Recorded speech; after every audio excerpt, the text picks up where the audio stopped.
കല്യാണ ആവശ്യങ്ങൾക്കായിട്ട് നമുക്ക് കുറച്ച് റെൻ്റൽ ഓർണമെൻറ്റ്സ് വേണമായിരുന്നു കേട്ടോ. അപ്പോൾ അതിന് വേണ്ടിയിട്ട് നമ്മൾ കരുനാഗപ്പള്ളിയുള്ള ഷോപ്പിൽ വന്നതാണ്. ഷോപ്പിൻ്റെ പേരൊക്കെ ഞാൻ ശരിക്കും മറന്നു പോയിട്ടുണ്ട്. പക്ഷേ അത്യാവശ്യം നല്ല കളക്ഷനൊക്കെ ഉള്ള ഒരു ഷോപ്പായിരുന്നു കേട്ടോ.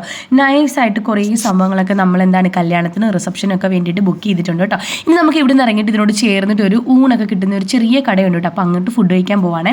അപ്പോൾ എൻ്റെ കയ്യിൽ കണ്ടോ ഒരു ചെറിയ പണി കിട്ടിയാണ് കേട്ടോ കല്യാണമായിട്ട്. അതൊക്കെ എന്താണെന്ന് ഞാൻ വഴിയെ പറയാവേ.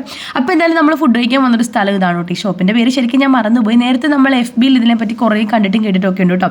ശരിക്കും ഈ ഷോപ്പ് ഇവിടെ ആണെന്ന് അറിഞ്ഞിട്ട് വന്നതൊന്നുമല്ല. നമ്മൾ ആ റെൻ്റൽ ഓർണമെൻറ്റ്സ് എടുക്കാനായിട്ട് വന്നില്ലേ, അവിടെ വന്നപ്പോഴാണ് നമ്മൾ ഈ ഷോപ്പ് കാണുന്നത്. അപ്പം ആ ഒരു ഓർമ്മയിൽ നമ്മൾ ഫുഡ് കഴിക്കാനായിട്ട് കയറിയതാണ് കേട്ടോ. അപ്പോൾ ഈ ഒരു സമയത്ത് ഇവിടെ നല്ല മീൽസും പിന്നെ പഴങ്കഞ്ഞിയായിരുന്നു കേട്ടോ ഉണ്ടായിരുന്നത്.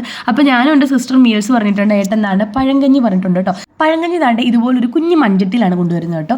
അതിൽ നല്ല ഭംഗിയുള്ള കുറേ ചെറിയ മൺപാത്രങ്ങളിൽ ഇവർ ഇതിൻ്റെ കറികളൊക്കെ കൊണ്ടുവരുന്നുണ്ട്. കറികളൊക്കെ തീർന്നാലും പിന്നെയും വേണോ എന്ന് ചോദിച്ച് ഇവർ വരുന്നുണ്ട്. പിന്നെ ഒരു ചെറിയ ഷോപ്പാണെങ്കിൽ അത്യാവശ്യം നല്ല നീറ്റ്നെസ് ഉണ്ടായിരുന്നു കേട്ടോ. അപ്പോൾ നമുക്ക് മീൽസിന് വേണ്ടിയിട്ടുള്ള ഓരോ കറികൾ അവരിങ്ങനെ കൊണ്ടുവരുന്നുണ്ട്. പിന്നെ പഴങ്കഞ്ഞിയുടെ കൂടെ തന്നെ ചീനിയും മീൻകറിയും ഉണ്ടായിരുന്നു കേട്ടോ. അപ്പോൾ അതൊക്കെ കൂട്ടിക്കോയി ചേട്ടൻ അങ്ങോട്ട് കഴിക്കുകയാണ്. ആ ഒരു സമയം കൊണ്ട് നമുക്ക് കിട്ടിയ കറികൾ കണ്ടാലോ. നമ്മൾ മത്തി പൊരിച്ചതാണ് സ്പെഷ്യൽ പറഞ്ഞത്. പിന്നെ കൂട്ടുകറിയും തോരനും ചീനിയും മാങ്ങാച്ചാറും പുളിശ്ശേരി സാമ്പാറും ഒക്കെ ആയിരുന്നു കേട്ടോ പിന്നുള്ള കറികൾ. പിന്നെ അതിനുശേഷം നമ്മൾ കണവയായിരുന്നു കേട്ടോ. കക്കയായിരുന്നു കേട്ടോ പറഞ്ഞിട്ടുള്ളത്.